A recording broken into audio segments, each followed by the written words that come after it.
നമ്മൾ എന്ത് നേടി, എന്ത് നഷ്ടപ്പെടുത്തി, ഇത് പരിശോധിക്കുന്നതിന് മുമ്പ് നമ്മളെങ്ങനെ ഇവിടെ എത്തി എന്ന ഒരു ചോദ്യം ചോദിക്കേണ്ടിയിരിക്കുന്നു. പലപ്പോഴും എന്നെ അലട്ടുന്ന ഒരു ചോദ്യമാണിത്. ഏകദേശം 800 വർഷത്തോളം ഇസ്ലാമിക ഭരണം, പിന്നെ ഒരു 10-200 വർഷം ബ്രിട്ടീഷ് ഭരണം, പിന്നെ സ്വാതന്ത്ര്യം, അതേ തുടർന്ന് വിഭജനം. കുറേ പേർക്ക് അവർ മുസ്ലിങ്ങളാണ്, അവർക്ക് പാകിസ്ഥാൻ വേണം, അത് കൊടുത്തു. അതിൻ്റെ പേരിലുണ്ടായ രക്തച്ചൊരിച്ചിലിന് കയ്യും കണക്കുമില്ല. അത് കഴിഞ്ഞപ്പോൾ അവർക്ക് കാശ്മീർ വേണം എന്നല്ല, ഏകദേശം 40% സ്ഥലം അവർ കൊണ്ടുപോയി. അതാണ് ഈ പാകിസ്ഥാൻ ഓക്കുപ്പൈഡ് കാശ്മീർ. നമ്മൾ ഭൂപടത്തിൽ കാണുന്ന കാശ്മീർ വാസ്തവത്തിൽ നമ്മളുടെ കയ്യിൽ ഇല്ല.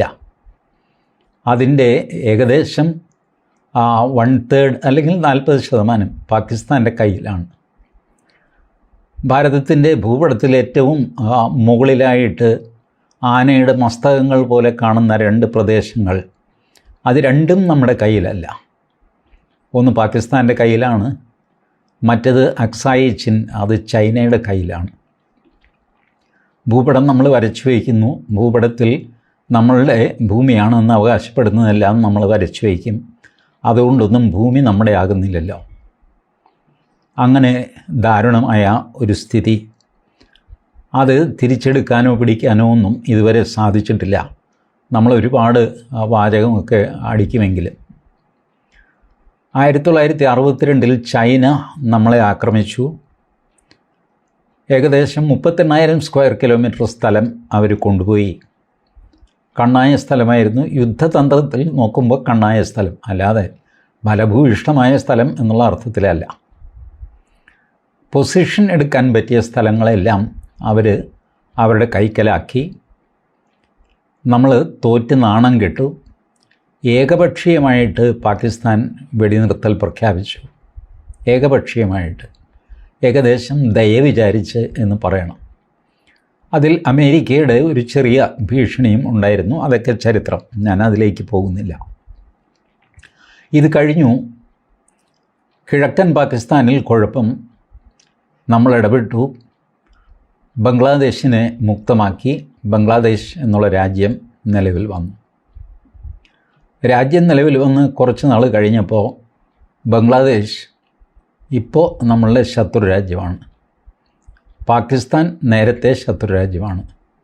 ചൈന ശത്രു രാജ്യമാണ്. ഇവരൊക്കെ എന്തുകൊണ്ട് നമ്മളുടെ ശത്രുക്കളായി എന്ന് എനിക്ക് മനസ്സിലാകുന്നില്ല. ചോദിച്ചതും തട്ടിപ്പറിച്ചതും ഒക്കെ എടുത്തുകൊണ്ട് പോയിട്ടും പിന്നെയും നമ്മളോട് ശത്രുത കാണിക്കുന്നു. പിന്നെയും അവർക്ക് സ്ഥലം വേണമെന്നോ മുതൽ വേണമെന്നോ ഒക്കെ പറയുന്നു. ഇതിനൊന്നും ഒരു ന്യായവും അവർക്ക് പറയാനുമില്ല. അവർ തീവ്രവാദ പ്രവർത്തനം നടത്തുന്നു, അതിർത്തിയിൽ കുത്തിത്തിരിപ്പ് നടത്തുന്നു, എന്തെല്ലാം ചെയ്യുന്നു. പാകിസ്ഥാനിലെ ബംഗ്ലാദേശിലെ ഭരണാധികാരിയെ അവർക്ക് ഇഷ്ടപ്പെട്ടില്ല. അവർ പിടിച്ച് പുറത്താക്കി. ആ സ്ത്രീ ഓടി ഇന്ത്യയിൽ അഭയം തേടി. എന്തുകൊണ്ടാണെന്ന് അറിഞ്ഞുകൂടാ. ബംഗ്ലാദേശിന് ദേഷ്യം ഭാരതത്തോടാണ്. ശ്രീലങ്കയിൽ തമ്മിലടിയൊക്കെ മൂത്തത് നമ്മൾ ഇടപെടണമെന്നൊക്കെ പറഞ്ഞിട്ട് രാജീവ് ഗാന്ധിയുടെ കാലത്ത് അവിടെ പോയി ഇടപെട്ടു. അവസാനം അവർക്ക് ദേഷ്യം വന്നപ്പോൾ രാജീവ് ഗാന്ധിയെ കൊന്നു കളഞ്ഞു. എന്തിന്? ഇതിനൊന്നും ഒരു വ്യക്തമായ സമാധാനമില്ല. എല്ലാവർക്കും ശത്രുത ഭാരതത്തോടാണ്. ഒരു പൊട്ടുപോലെയുള്ളൂ മാൽദീവ്സ്, അവർക്കും ഭാരതത്തോട് ശത്രുത. എന്തോ വെല്ലുവിളിയൊക്കെ ചെയ്ത് ചൈനയോട് പോയി കൂടി അവസാനം പട്ടിണിയായി വീണ്ടും ഭാരതവുമായിട്ട് ലോഹ്യത്തിലായി. ഭാരതം എന്നാൽ പഴയ പകയൊന്നും കാണിക്കാതെ വീണ്ടും അവരെ സഹായിച്ചുകൊണ്ടിരിക്കുന്നു. ഇപ്പോൾ ദാ തുർക്കിയിൽ ഭൂകമ്പം നടന്നതറിഞ്ഞിട്ട് ഏറ്റവും അധികം സഹായം ചെയ്തത് ഭാരതമാണ്. നരേന്ദ്രമോദിയുടെ കാലത്താണ്. പ്ലെയിൻ ലോഡ് നിറച്ച് മരുന്നും ഭക്ഷണവും കാര്യങ്ങളും ഒക്കെ തുർക്കിക്ക് എത്തിച്ചു കൊടുത്തു. ഇപ്പോൾ തുർക്കി നമ്മുടെ ശത്രുവായിട്ട് മാറിയിരിക്കുന്നു. തുർക്കി പാകിസ്ഥാന് ഡ്രോൺ കൊടുത്തു എന്ന് തുടക്കം മുതൽ എല്ലാവർക്കും അറിയാം. ശരി, ആയുധക്കച്ചവടമാണ്, കൊടുത്തു കാണുമെന്ന് വിചാരിച്ചു. ഇപ്പോൾ പുറത്തു വരുന്ന വാർത്തകൾ എത്ര കണ്ട് വിശ്വസനീയമെന്ന് എനിക്കറിയില്ല.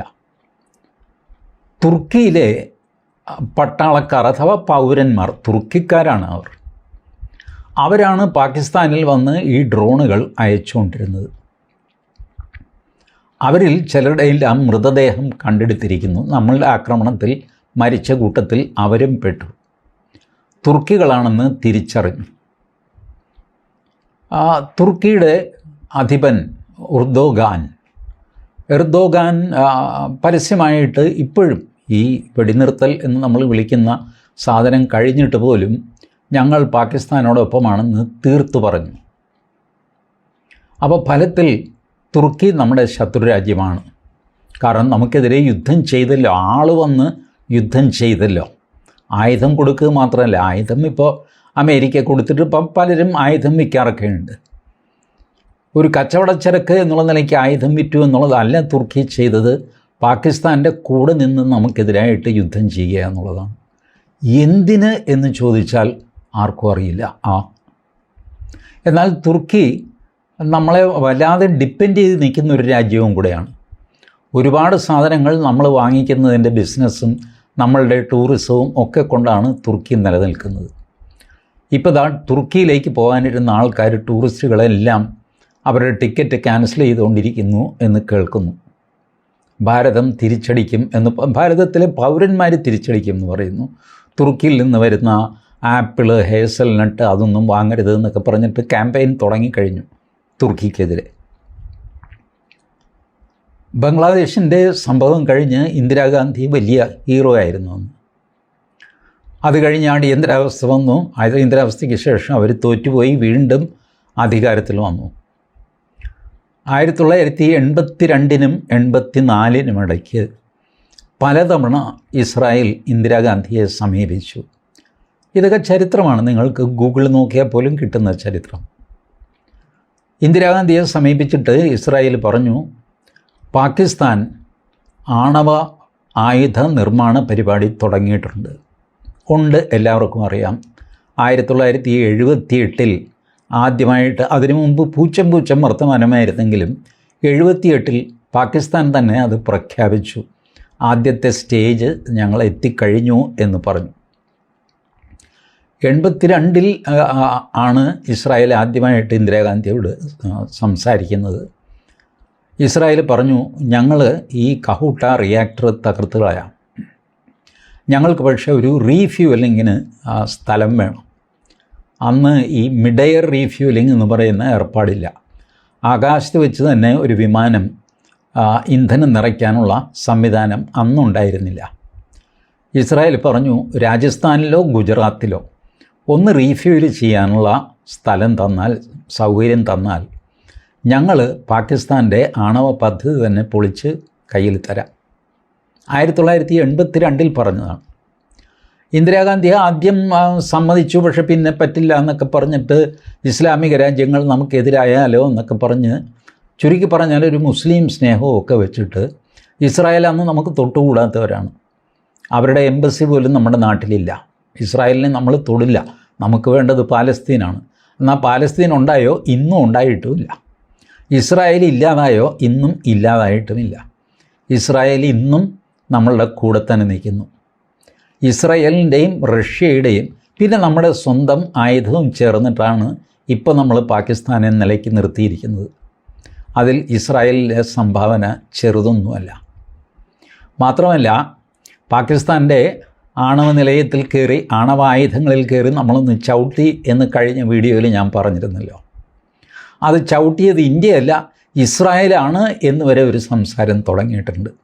ഈ ബഹളത്തിൻ്റെ നടുക്ക് ഒരു പ്ലെയിൻ നേരിട്ട് ഇസ്രായേലുകാർ തന്നെ വന്ന് ഇതുപോലെ ചെയ്തിട്ട് പോയി കഴിഞ്ഞാൽ തിരിച്ചറിയാൻ പറ്റില്ലല്ലോ. ആകെ വെടിയും പുകയും ബഹളമല്ലേ നടക്കുന്നത്. അപ്പോൾ അതിൻ്റെ കൂടെ ഇസ്രായേലാണ് അങ്ങനെ ചെയ്തത് എന്നുള്ള ഒരു കിംവദന്തിയും പരന്നിട്ടുണ്ട്. ഞാനിതൊന്നും ശരിയാണെന്ന് പറയുകയല്ല, കേട്ട കാര്യങ്ങൾ നിങ്ങളുടെ മുമ്പിൽ അവതരിപ്പിക്കുകയാണ്. അപ്പോൾ ഇത്രയധികം ശത്രുക്കൾ എന്തുകൊണ്ട് ഭാരതത്തിനുണ്ടാവുന്നു? ഭാരതം ഹാംലെസ് ആണ് എന്നെല്ലാവരും വിചാരിക്കുന്നു. നോക്കൂ, ഒരു പീസ്ഫുൾ രാജ്യം എന്ന് പറയുന്നതും ഹാംലെസ് രാജ്യം എന്ന് പറയുന്നതും തമ്മിൽ വ്യത്യാസമുണ്ട്. സമാധാനപ്രിയമായ ഒരു രാജ്യം, ദുർബലമായ ഒരു രാജ്യം, ആരെയും ഒന്നും ചെയ്യാൻ ത്രാണിയില്ലാത്ത, ആരെന്ത് ചെയ്താലും തല്ല് വാങ്ങുന്ന രാജ്യം. ഇത് രണ്ടും തമ്മിൽ വ്യത്യാസമുണ്ട്. രണ്ടിടത്തും സമാധാനമാണ്. പക്ഷേ യഥാർത്ഥ സമാധാനം എന്ന് പറയുന്നത് ശക്തൻ്റെ സമാധാനമാണ്. ശക്തിയിലൂടെ മാത്രമേ സമാധാനം നിങ്ങൾക്ക് സ്ഥാപിക്കാൻ സാധിക്കുകയുള്ളൂ. ഇത് ഭാരതത്തിന് ഇടക്കാലത്ത് എവിടെയോ വെച്ച് ഈ അനാവശ്യമായ ചിന്തകളൊക്കെ ഉണ്ടായി. യുദ്ധം നല്ല കാര്യമല്ല, യുദ്ധം ആത്യന്തികമായിട്ട് നല്ല കാര്യമല്ല. പക്ഷേ സമാധാനത്തിന് വേണ്ടിയുള്ള യുദ്ധം ആവശ്യമാണ്. ധർമ്മഹിംസ ആവശ്യമാണ്. അതുകൊണ്ട് മഹാഭാരതത്തിൽ അഹിംസ പരമോ ധർമ്മ, അഹിംസയാണ് പരമമായ ധർമ്മം. ധർമ്മഹിംസ തഥൈവച, ധർമ്മഹിംസയും അതുപോലെയാണ്.